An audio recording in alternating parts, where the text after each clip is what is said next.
sedekah subuh. Sedekah subuh, kenapa saya berkata sedekah subuh? Bukan berarti tidak boleh sedekah di waktu yang lain. Semua sedekah boleh di setiap waktu dan setiap saat, hari Jumat maupun selain hari Jumat. Tapi sedekah subuh itu termasuk sedekah yang terbaik. Kenapa? Bukan kata saya, tapi kata Rasulullah sallallahu alaihi wasallam. Setiap waktu subuh Allah turunkan malaikat, tugasnya mendoakan orang yang bersedekah subuh hari. Allahumma a'ti munfiqan khalafa. Ya Allah, ganti yang lebih baik bagi orang yang infak di subuh hari. Ibu-ibu lagi halangan tidak salat, sebelum beraktivitas isi sedekah subuh. Anda tidak usah susah-susah mencari anak yatim dan orang miskin di subuh hari. Mulai hari ini masing-masing bikin kotak amal atau botol atau kaleng, simpan di rumah. Setiap habis salat subuh sebelum beraktivitas isi sedekahnya. Apalagi kalau sedekah itu disertai doa. Begitu Anda sedekah, sebutkan hajatmu. Ya Allah, dengan berkah sedekah ini, ya Allah, saya ingin nikah. Mudahkan jodoh. Nikah lagi juga boleh doa, tidak apa-apa. Ada yang sedang melamar kerjaan, Anda isi, wallahi dahsyat, amalan ini wallahi dahsyat, manfaatnya banyak untuk menyembuh penyakit, menabulkan hajat, memudahkan urusan, dan tidak pernah saya sampaikan amalan ini, semua alhamdulillah berhasil mendapatkan hajatnya. Begitu Anda isi, doa, ya Allah, dengan berkah sedekah ini mudahkan lamaran kerjaan saya. Ya Allah, dengan berkah sedekah ini mohon titipkan pahalanya untuk kedua orang tua saya. Kalau ada yang merasa dirinya suka marah, suka emosi, ya Allah, dengan berkah sedekah ini tenangkan hati dan jiwa saya agar tidak emosi lagi. Ya Allah, dengan berkah sedekah ini karuniai kepada aku anak penghafal Al-Quran.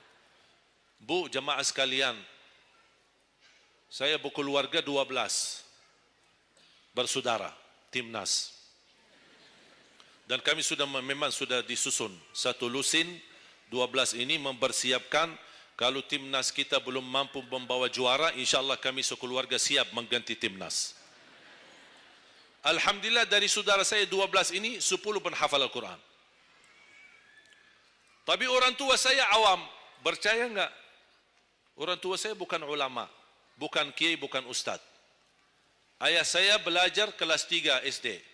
Ibu saya tidak pernah masuk sekolah sama sekali.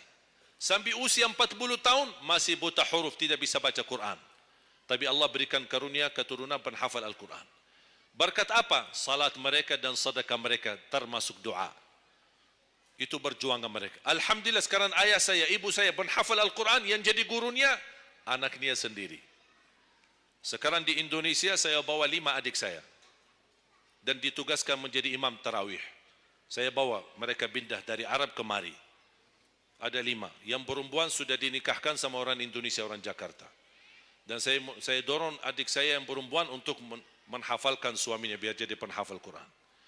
Yang 4 laki-laki, ada yang 2 bawa istrinya masing-masing dari Arab, yang 2 lagi saya nikahkan di Indonesia sama orang Indonesia. Ada 1 sama orang Sunda, 1 sama orang Lombok. Jangan khawatir Bu, masih ada lagi, masih ada lagi. Bahkan saya dorong adik-adik saya semua wajib nikah 4. Masing-masing 4 istri. Kenapa? Supaya banyak keturunan. Kalau bisa setiap satu istri 12, satu lusin. Masya Allah, luar biasa. Mengapa? Karena kita punya perjuangan yang masih panjang. Cita-cita saya mencetak 1 juta penghafal Al-Quran di Indonesia.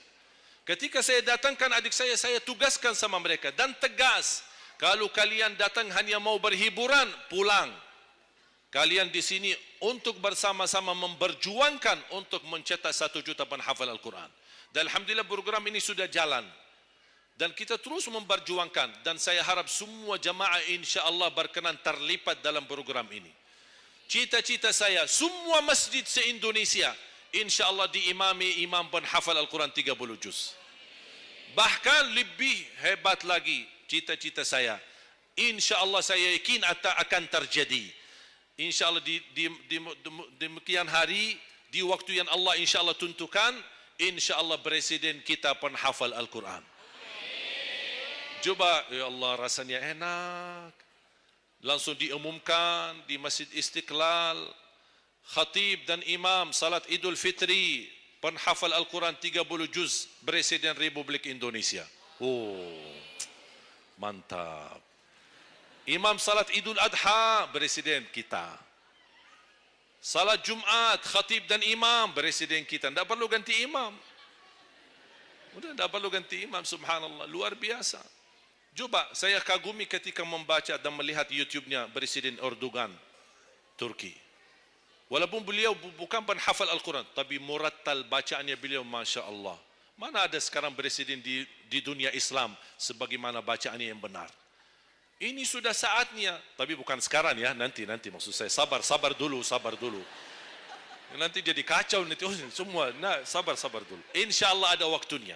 InsyaAllah. Mulai dari sekarang kita ayo bersama-sama mempersiapkan untuk kalau anda gagal menjadi penghafal Al-Quran, jangan gagal anakmu, cucumu, generasi yang ini semua. Kita melihat, saya bangga. Kenapa saya semangat untuk mencetak 1 juta penghafal Al-Quran? Itu berkatnya acara Hafiz Indonesia. Nonton kan acara Hafiz Indonesia? Nangis ya? Habis tisu kan? Tahu enggak salah satu karunia Allah untuk Indonesia? Ada teman saya berusaha Bunia TV di Arab. Beliau ingin membuka dan membuat acara Hafiz Indonesia versi Arab. Tapi gagal. Kenapa? Karena tidak menemukan jumlah yang banyak penghafal Al-Quran di bawah usia 10 tahun. Hanya Indonesia saja. Malaysia kalah, Indonesia saja. Di bawah 10 tahun. Dan sayang sekali memang anda yang nonton acara Hafiz Indonesia, anda nonton acara yang sudah jadi. Tapi anda belum tahu apa yang kami berjuangkan di belakang layar. Sebelum acara Hafiz Indonesia, 4 bulan bekerja keras. Sambil tim turun ke lapangan, ke desa-desa, kampung-kampung, ke pulau-pulau untuk menumbulkan dan mendatangkan, menghadirkan para penghafal Al-Quran. Ketika dibawa di Jakarta, 2 bulan berturut-turut kami didik mereka. Yang awalnya pemalu, awalnya ada yang mohon maaf, kencing di celananya sendiri. Saking tidak berani, takut. Alhamdulillah sekarang menjadi mereka pemberani. Bahkan mereka berlumba-lumba azan subuh. Mereka berlumba-lumba membangunkan sesama saudaranya. Sama-sama tertib, makan. Kita menghadirkan doktor kesehatan. Kita menghadirkan doktor psikologi jiwa untuk menjaga perasaan mereka selama 2 bulan. Didampingi kadang-kadang ibu mereka, didampingi kadang-kadang ayah-ayah mereka. Dan semua rata-rata sepakat orang tua mereka tidak pernah kami merasakan bangga memiliki anak sebagaimana kami melihat perjuangan di Hafiz Indonesia. Dan alhamdulillah begitu selesai acara Hafiz Indonesia, kami tidak tinggalkan mereka. Kami terus kawal, kami terus pimpin. Dan alhamdulillah mereka di kampung masing-masing sudah membangun rumah tahfiz. Ada yang membangun pesantren untuk mencetak dan melahirkan jumlah yang banyak penghafal Al-Quran. Dan ini perjuangan luar biasa. Tidak mudah. Berapa biaya yang dikeluarkan. Dan mohon maaf, belum ada sponsor yang bisa mensponsori kita dan membayar full untuk kita. Kita terus bekerja keras dan alhamdulillah masih Allah hantarkan kepada kita orang yang dermawan, orang yang baik, yang berduli dengan dan mencintai Al-Quran. Allah anugerahkan. Wallahi menurut saya, saat ini, zaman ini, sedekah yang terbaik dan yang termulia, semua apapun yang terkait dengan Al-Quran, itulah yang termulia.